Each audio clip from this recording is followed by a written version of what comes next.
So, getting ready for Easter, Suzanne, seems to have been very different this year. So, remind me, what do we normally do on Good Friday? Well, on Good Friday, we normally have this place in St Andrews full of lots of children. We invite them to our Good Friday activity day where they come and they experience Easter. We go across to the Abbey and we reenact the Easter story. And then in the afternoon, the children spend time making Easter cards, they do some baking, and they all love making an Easter garden. So I think you're going to show us how to make one, because obviously we can't be in St Andrews this year, which is a real shame. So perhaps folks at home can do this with their families. So they could. Wow, look forward to seeing what you're going to do. Okay, so to make the Easter garden, first of all you need like a meat tray. It can be one like that, or it can be a large one. I'm going to do a large one. And then you can fill it with some soil, so peat or whatever. So you just get that from your garden, I suppose? You could just get that from your garden. So I'm going to make mine a little bit. I'm going to have a little hill there. And so you put your soil in. It's a good idea to get some flowers. So I've been and picked some just out of my garden. I've got some stones. I've got some little stones that I'm going to use as a path, and I've got some grass because I'm going to use that as the grass. I also got some tissue. I'm going to show you about that. I think you just mentioned, didn't you, about a hill? So do we need to do that at the beginning, do you? Would that be helpful? I am going to do that. So I'm going to have my hill here because Jesus was crucified on a hill. And I've got some crosses. I'm going to show you how to make those. So this is the hill. So I'm going to probably put some grass on that, and that can remind us of the hymn, "There is a green hill far away." That's how I remember that. So we put that. Okay, so then if you could get some twigs like this, cut them. Sorry, it's going all on the floor there. Wherever that has gone. Oh well. So, one about that size, and then a small one. I'm thinking that this looks like sharp implements, so I'm thinking if we've got some little people doing this, they need to have a grown-up with them, just in case. Yeah. So, a big one and a small one. You get a bit of string, and then you wrap it round like that, and tie it in a little bow. There you've got your cross. Now you can do one, or you could do three, because there were three, Jesus and the two robbers either side. I'm only going to use one, so that's my cross on the hill. On this side, I'm going to let us remind ourselves of the garden. That when Jesus had died, he was then put in a tomb. So get some lots of stones. So I'm going to have that there.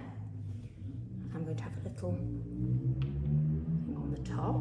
Oh gosh, this is if it will balance. Like that. And then I've got a little bit of tissue paper, because that's what Jesus was wrapped in the cloth.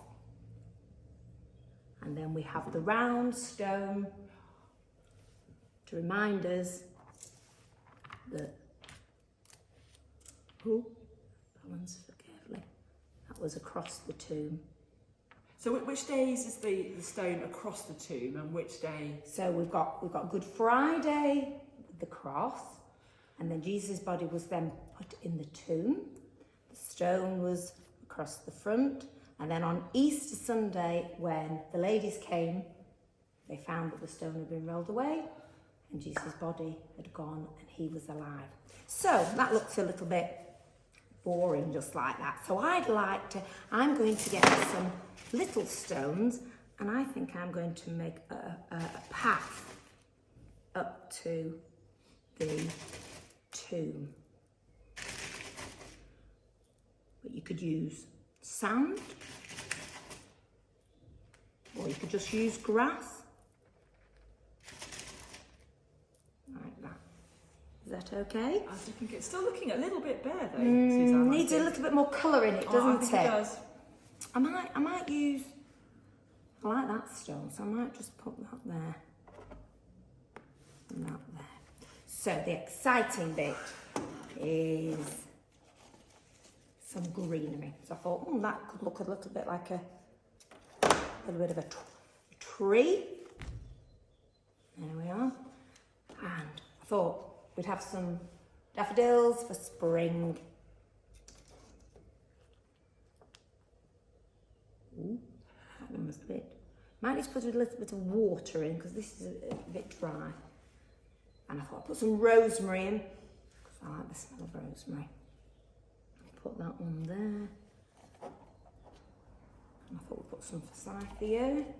But basically, if you've got anything in your garden, Anything. or if you go on your walk, it's not someone else's garden. No, You can that's true. find all sorts of things. Actually, there's quite a lot of daisies and things around, aren't there? There are. So that would be just as good. Yeah, and I did pick some of this because I thought this would be really nice, the red. If we put it near the cross, because it reminds us, I thought, of Jesus' blood. He died on the cross for us all. So I'm going to put that red one on that side. Another one here. There. Let's put some more. I like these. It's completely transforming it now, isn't it? It does look good, doesn't it? But the children have probably got lots of better ideas than me. I'm sure they can. Because I guess as well, if you haven't got any real flowers near you, you could actually draw some, couldn't you? You could cut some out, or print some off the computer. Yes, all sorts of you ways. could make some. Yeah, that would be really good.